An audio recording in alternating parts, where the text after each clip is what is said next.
Hello guys, and welcome back to Engineering Hack, where we try to solve engineering problems in a way that's hopefully easy to understand.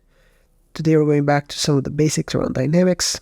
This is a problem about the motion of a particle and determining the acceleration and velocity in respect to the position.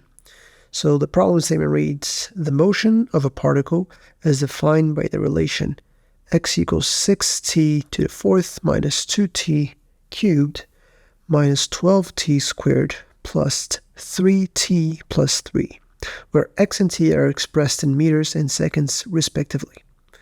Determine the time, the position, and the velocity when the acceleration is 0. So this is a straightforward problem. We don't need to make any, it's an abstract problem.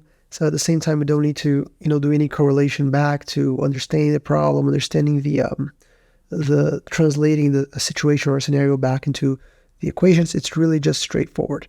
It's giving us a function of the position. So at any given time, right? These are all time units. In any given time, we can know the position x by this relation, right? So if the time is 0, at time equals 0 before it starts to move, I guess, it will be in position 3, right? Because all these numbers, all these guys become here 0, and therefore it's in a position of 3 meters. X equals 3 meters. And the question is asking us, what is the time, position, and velocity when the acceleration is 0? And the fundamental thing here, fundamental thing here is that we know that the derivative of the position in respect to time is the velocity. And we know that the derivative of the velocity in respect to time is the acceleration, right? And because these two things are true, then it follows, because these two things are true, then it follows then that the second derivative of the position in respect to time is the acceleration as well.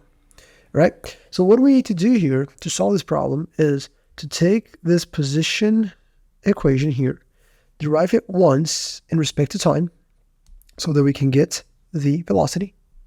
We can derive it twice in respect to time so we can get the acceleration. Once we do that, then we can set the acceleration to 0, right? Say that the acceleration is 0 because that's what we're looking for. And that's going to output the time, right? We're going to have a function that is the acceleration in respect to time. If I say the acceleration is 0, then we're going to have at what time that occurs. So that will give me the first part of the answer that I'm looking for.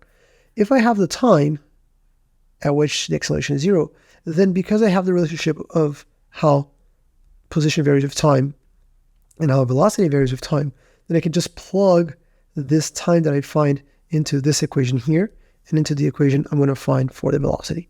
And that's how I'm going to get all the different parts for this problem.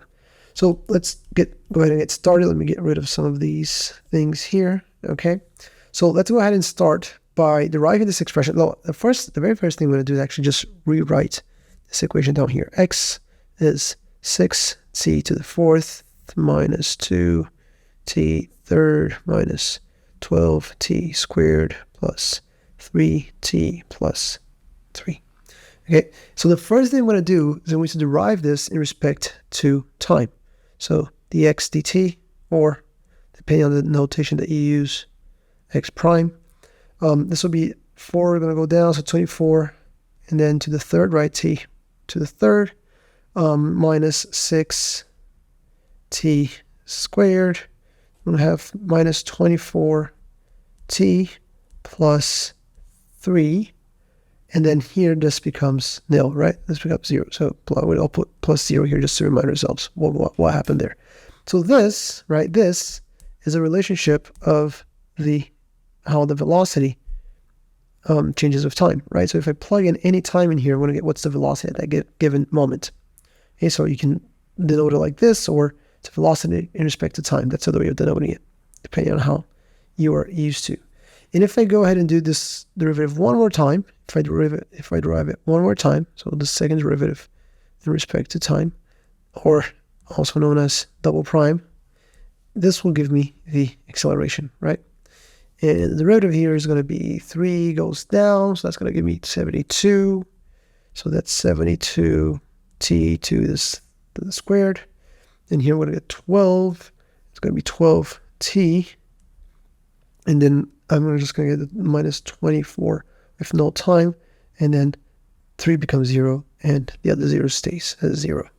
Okay, so this is a relationship of how the acceleration varies with time.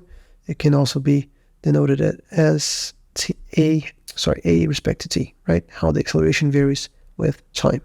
Our acceleration as a function of time. All right, now that we have that, now we can start solving this, right? Because the whole premise of this problem is, what is the time, the position, and the velocity when acceleration is 0? So when a is 0, this whole thing is going to be equal to 0. So 72t.